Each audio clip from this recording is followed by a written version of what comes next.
few weeks ago, we talked about the subject of possibilities, and I want to bring you back to that thought as we begin this morning. We spoke of faith in terms of possibilities. We started in Mark chapter 9, a story about a father with a demon-possessed son. And you'll remember he asked the Lord, if you can do anything, help us.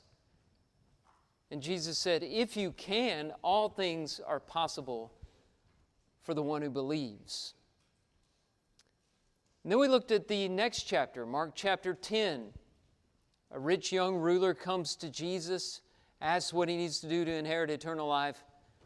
Jesus told him to keep the commandments. He said, I've done this. He said, one thing you lack, go sell your possessions, give to the poor, come and follow me.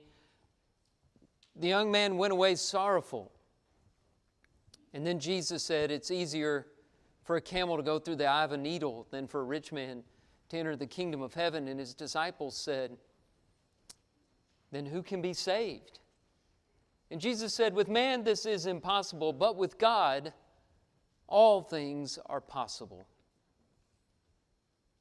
And then we hear Jesus in the garden, Mark chapter 14, praying for possibilities. If it be possible, let this cup pass from me, yet not I will, but thy will be done. And these passages suggest a definition of faith that goes something like this. Faith is not knowing what God will do, but knowing that God can do anything. I want you to return to the idea of possibilities this morning. The possibility of Jesus. The possibility he brings to our lives. It's such a wonderful thought. When you pray for possibilities. You don't know exactly what God will do in all circumstances, but you know he can do anything. And that leads us to our thought this morning. This morning we're thinking about the subject of another way. The main point comes from the text that Charlie just read, 1 Corinthians chapter 10, verse 13. No temptation has overtaken you that is not common to man. God is faithful, and he will not let you be tempted beyond your ability, but with the temptation he will also provide a way of escape so that you may be able to endure it. That text introduces to us three ways. First of all, our way, or man's way. Secondly, God's way. And then finally, the possibility of another way. Let's start with our way, man's way. In verse 12 of 1 Corinthians chapter 10, Paul issues this warning. He says, therefore, let anyone who thinks that he stands take heed lest he fall. He's been discussing the Israelites and the wilderness wanderings and how their disbelief led to their downfall. You remember they grumbled and they complained. They were constantly issuing complaints to Moses about the food, about the lack of water, about the enemies all around them. They had no faith in possibilities at all. They thought they were right. They thought they had a good complaint. They were puffed up with pride, and they fell. And Paul's warning is issued to us. Take heed lest you fall. The same thing could happen to you. He says in verse 13, no temptation has overtaken you that is not common to man. Now this is our way. Our way is a way full of trials and temptation. Another way of putting this, Paul could have said, everyone is tempted. Don't complain. Everybody has a problem. Our problems are not all the same, but everybody is dealing with something. Everyone is tempted. That's the way of humankind. I think it's helpful to know that the word translated temptation here can be translated either trial or temptation. It comes from this Greek word parasmos. And a good way to illustrate this is to take you to James chapter 1. If you want to go over to there, James uses this word at least 5 times, and sometimes he uses it in the sense of temptation to sin, and sometimes he uses it in the sense of trials. For example, in verses 2 and 3 of James 1, he uses it in the sense of trials. Count it all joy, my brothers, when you meet trials of various kinds. It's that word parasmos that he's using here. Trials of various kinds. For you know that the testing of your faith produces steadfastness, and let steadfastness have its full effect, that you may be perfect and complete, lacking in nothing. He does it again in verse 12. In verse 12 he said, Blessed is the man who remains steadfast under trial. There's our word again. For when he has stood the test, he will receive the crown of life which God has promised those who love him. That's the same word that Paul uses in 1 Corinthians chapter 10, verse 13, translated temptation. Only here the context tells us he's speaking more in terms of hardship, of suffering, of trials. Now look, same chapter, James chapter 1, he's using the same word, but look at verses 13 through 15. Here he says, Let no one say when he is tempted, that's the verbal form of this word, I am being tempted by God, for God cannot be tempted with evil, and he himself tempts no one. But each person is tempted when he is lured and enticed by his own desire. Then desire, when it is conceived, gives birth to sin, and sin, when it is fully grown, brings forth death. I want you to see here that this word is a lot broader than our English translation of 1 Corinthians 10:13 shows. It can mean trials, like hardship or suffering, difficulties in life, or it can refer to temptations to sin, the desires within us that pull us toward evil. And I think that's very important to note, because when we start trying to think of what the common link between trials and temptations are, we get to the heart of what Paul is saying in 1 Corinthians chapter 10, verse 13. The root of this word, parasmos. And what's at the heart? What do both trials and temptations have in common? Think about it. They're tests. They're tests. And tests have two common characteristics. First of all, there is a problem. The problem is that blank on the page, the multiple choice question, the space after the open-ended question, that's what the problem is. It's a mystery to be solved.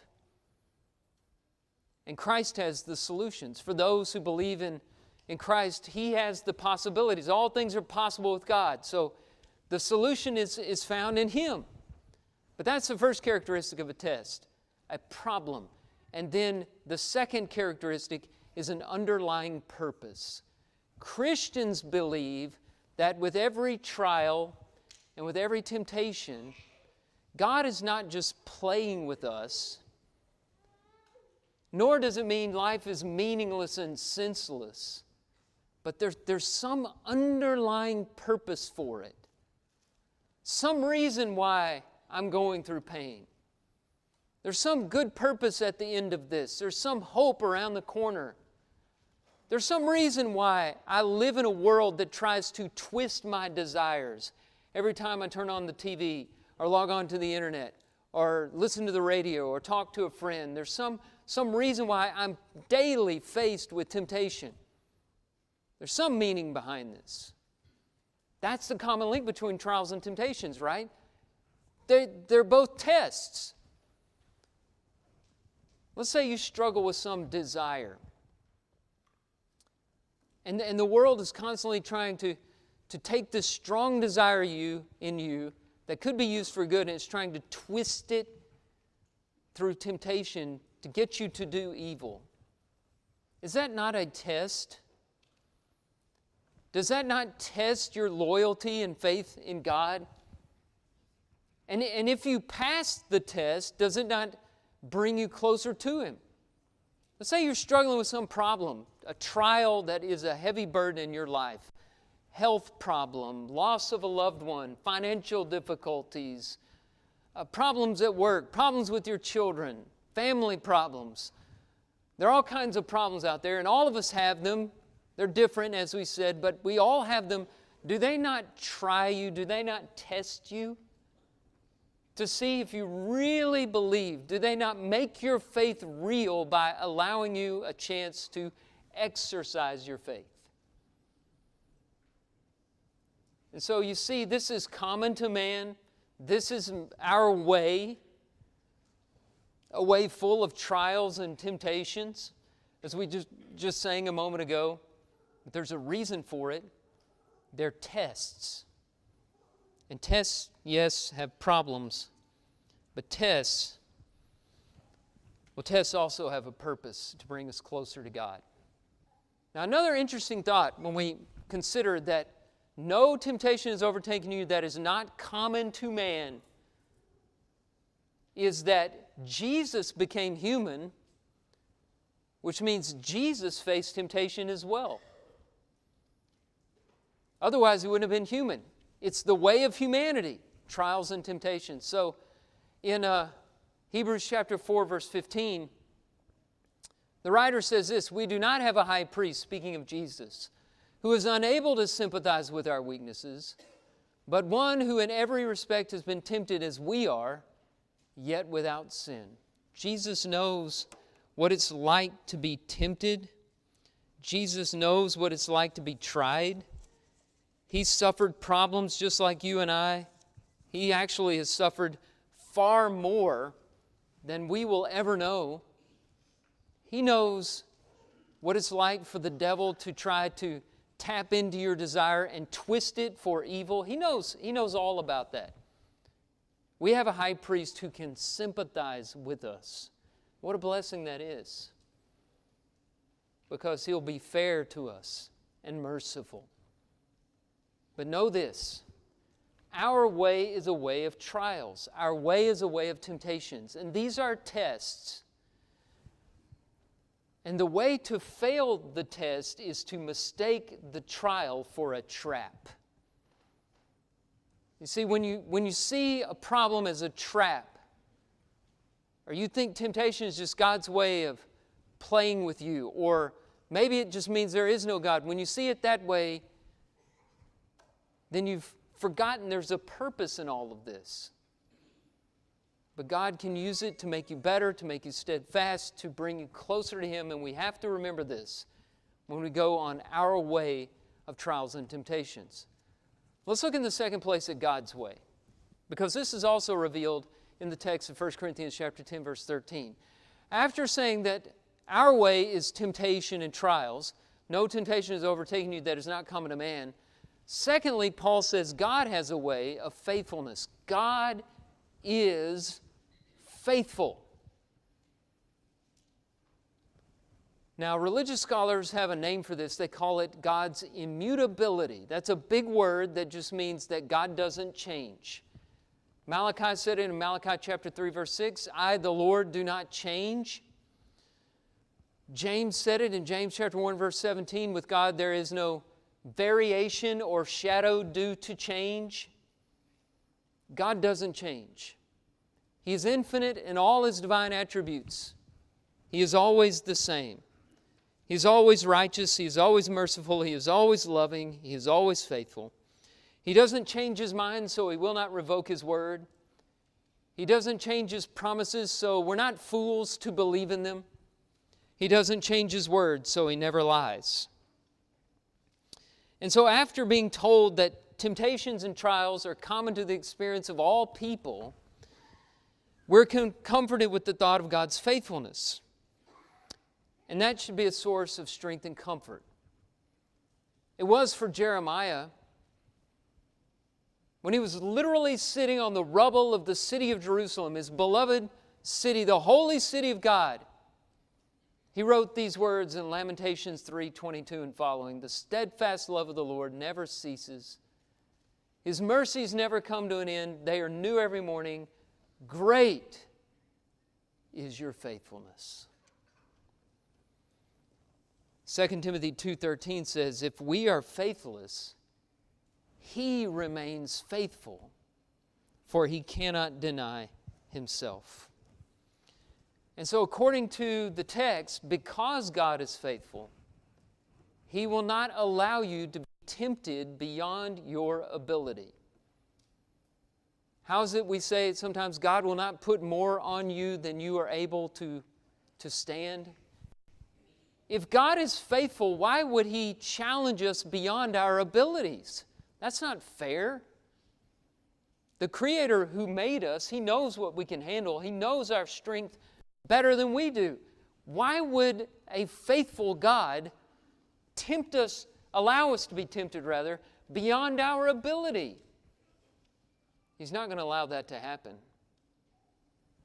Whatever is before us, we can handle.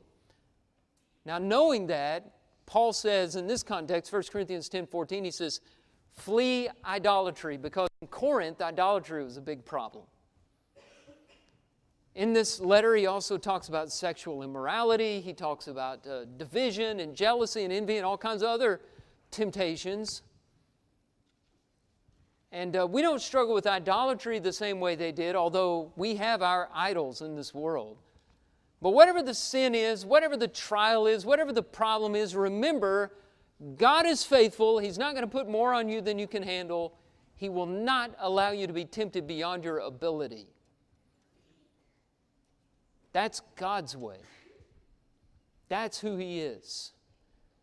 So we have our way. Tempted and tried. And then we see God's way. God is faithful. In the third place, let's look at another way. There's always another way. This brings us to the last part of the verse we're looking at, 1 Corinthians 10:13, where we have this promise that He will not allow us to be tempted beyond our ability, but with the temptation, He will also provide a way of escape that you may be able to endure it. A lot of times we make the mistake of reading this to say, He'll give you a way out of the trial, or He'll give you a way out of the temptation so that you do not have to endure it. That's not what He's saying. He doesn't say He'll promise you you can completely avoid trials and temptations in life. I do think it's proper to follow the model prayer, lead us not into temptation, but deliver us from evil. And I think that if we improved in our prayer lives, we could avoid more trials and temptations. But nobody gets out of this life not being tempted and tried. That's not the way life goes. However, the promise is that He'll always make a way of escape so that we can endure the trial. That's better for us, to suffer the trial and persevere than to just avoid it altogether and be children never maturing in our faith at all. This is the other way. We say, Paul's talking about another way. This is the other way. Our way is trials and temptations. God's way is faithfulness. When you put these together, you have another way. A way of escape that you may be able to endure. Now, let me illustrate in several ways. Anybody that is familiar with Christ has seen that He has a proven track record on this. There are so many times that when man thought there were only two ways, Jesus presents a third way. For example, go to Matthew chapter 22. In Matthew 22, the Pharisees are trying to entangle Jesus so that they can discredit Him. And so I think this is the right time of the year to bring this example up. They start talking about taxes. Okay, if you ever want to tempt somebody or try them, you can talk to them about taxes. So they go to Jesus and they say, tell us, what do you think? Is it lawful to pay taxes to Caesar or not? They think they've got Him caught, right? Because He's in this dilemma where on the one hand, He would violate Jewish tradition and pay taxes to Caesar, to Rome. Or on the other hand, He would violate Roman law and not pay His taxes. We've got Him. There's no way out. It's either A or B. But Jesus gives them another way.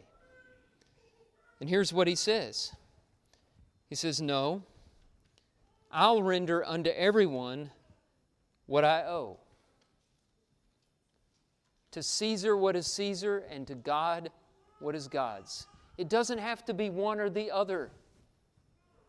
because his kingdom is not of this world, right? Paul says the same thing in Romans chapter 13 when he's in the touchy subject of obeying the governing authorities. He ends that discussion in verses 7 and 8 saying, pay all what is owed to them, taxes to whom taxes are owed, revenue to whom revenue is owed, respect to whom respect is owed, honor to whom honor is owed. Owe no one anything except to love each other, for the one who loves another has fulfilled the law. There is another way. Still in Matthew chapter 22, the Sadducees come to Jesus with another dilemma. They have this hypothetical situation they've dreamed up about a woman. We'd call her a black widow, right? Because she's had so many dead husbands. What is this woman doing? So she marries a man, he dies. According to Jewish tradition, she marries his brother. They have no children. He dies. She marries a third brother. This is a big family. He dies. Brother 4, brother 5, brother 6, brother 7. They all die. She dies. Now the Sadducees, who didn't believe in the resurrection or heaven or hell or an afterlife, they say, whose wife will she be in the resurrection? And they think they've got him caught. There's only two ways, they think. Either he's going to have to say there's polygamy in heaven, or he's going to have to admit there is no resurrection. And then Jesus said, no, there is another way. First of all, in the resurrection, our bodies will be different. We'll be like the angels, not given in marriage. And then he says, and there is a resurrection of the dead, because God is the God of the dead. I mean, God is not the God of the dead, but God is the God of the living. There's another way. Go to John chapter 8. First part of John 8, Jesus' enemies, the self-righteous people, bring this woman caught in adultery, caught in the very act of adultery. They bring her to Jesus. And they say to him, the law says she needs to be stoned. What say you? They think they've got him caught, right? Either he says don't stone her and violates the law of Moses, or he says put her to death and violates Roman law, because the Romans by this point had taken capital punishment, the power of capital punishment, away from the Jewish people. And that's why the Jews had to bring Jesus before the Roman courts to get him crucified. So they were going to get him in trouble. They were just sure they were going to get him in trouble with the Sanhedrin or with the Romans, one or the other. There's no way out. And Jesus found another way. He who is without sin, let him cast the first stone. Now first, let's just admit here, these men were being insincere. Because the law didn't say just bring the woman and she dies. You bring both parties of adultery and they deserve death. So they weren't keeping the law in that respect. Secondly, they weren't keeping the law because there was a ransom provided for cases like this. It was very rare, even under the law of Moses, for people to be stoned to death for adultery. In Exodus chapter 21, verse 30, there's one place where it's clear that in such cases a ransom was provided. A ransom for the life, which is a foreshadowing of Christ, of course, of what Christ did for us on the cross. But they don't care about the technicalities of the law. They're just trying to discredit Jesus. So they bring her forward, and he brings up another point. You all deserve to be stoned. So who's going to be the innocent person who's in a position where he can sit in the chair of judgment and cast this first stone? And all of them know they've entered on another way. Jesus has found another way. And all of them, one by one, went to their homes. Another example, John chapter 11. Jesus learns that one of his dearest friends, Lazarus, has fallen ill. He knows it'll end in death. He's being called to his friend's side. Jesus has power to heal. If he can get there before Lazarus dies, he might be able to save him. But Jesus stays where he is for 4 days until he's sure that Lazarus is dead. And then he decides to go to Bethany. Now, Mary and Martha meet him there, and they see only 2 ways. These are the sisters of Lazarus. Only 2 ways. If you had been here, Lord, our brother would not have died. But because you weren't here, he's dead, and he will always be dead.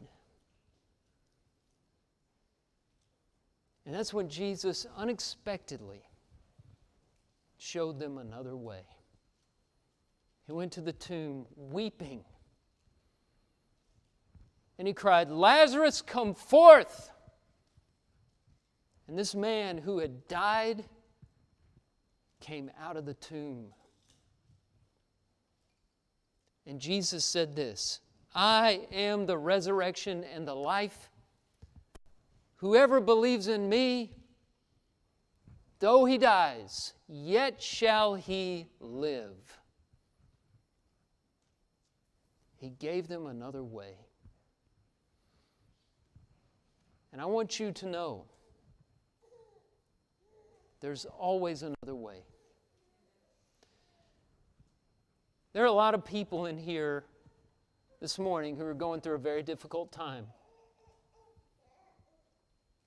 I know that because this room is full of human beings, and that's our way. Temptations and trials. You need to know that God is faithful, and He will not allow you to be tempted beyond your ability. Do you believe that?